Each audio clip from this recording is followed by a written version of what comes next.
What is it, my king? Summon my counselors. The enchanters, the sorcerers, or the astrologers? All of them!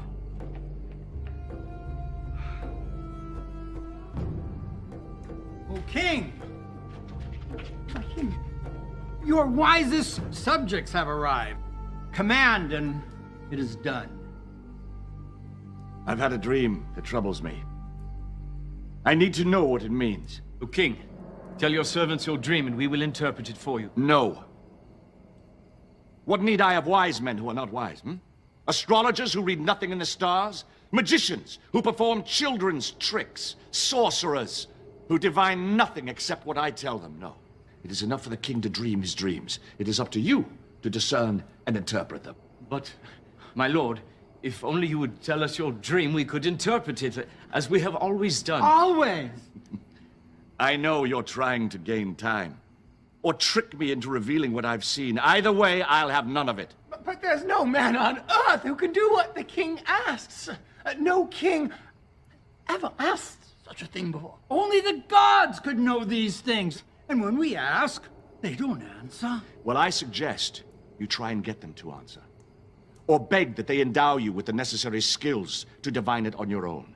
For as I am king, I swear that when the sun rises, if my dream is not made known to me, along with its interpretation, you will all be made shorter by the height of your heads.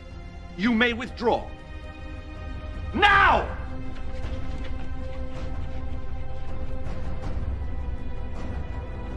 Lord Ashpenaz, is it true?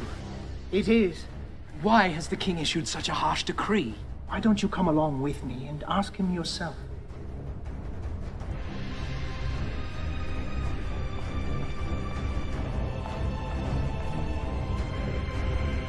Lord King. What? Belteshazzar requests an audience. Speak.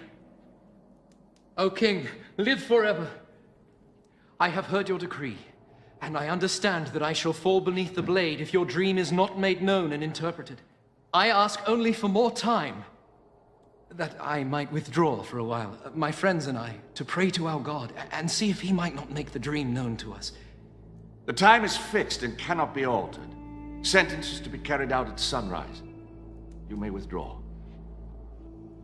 So long as you return at dawn, as your fate and that of the others is one and the same. And when you return, be sure to bring your companions with you. Shall I send guards along, my king? No. No, if he says he'll pray, not flee. That much, at least, I'm sure. Even if we were to flee the city, the whole world would have been against us. Not that it mattered. I had given my word and intended to keep it. I would pray and hope that the answer came. Prepare to bind the prisoners. Once the sun rises, there can be no delay. Bring forth the counselors!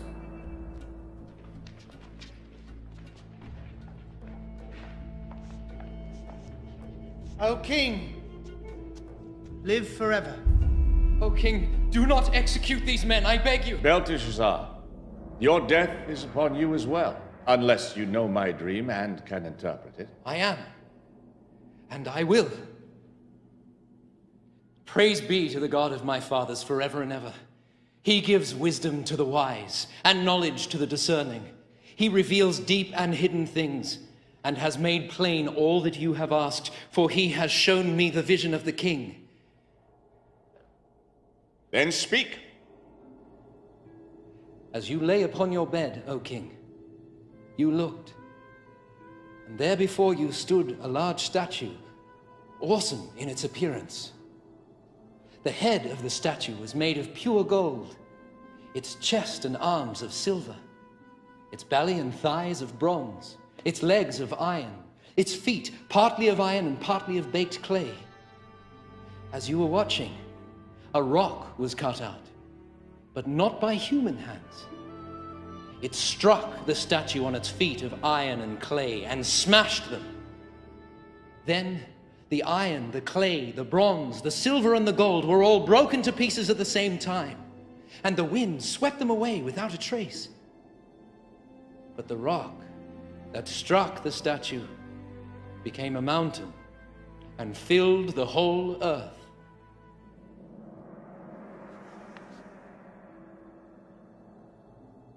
You have done what I was told was impossible. This mystery has been revealed to me not because I am wiser than other men, but because God wishes you to understand the meaning of your dream.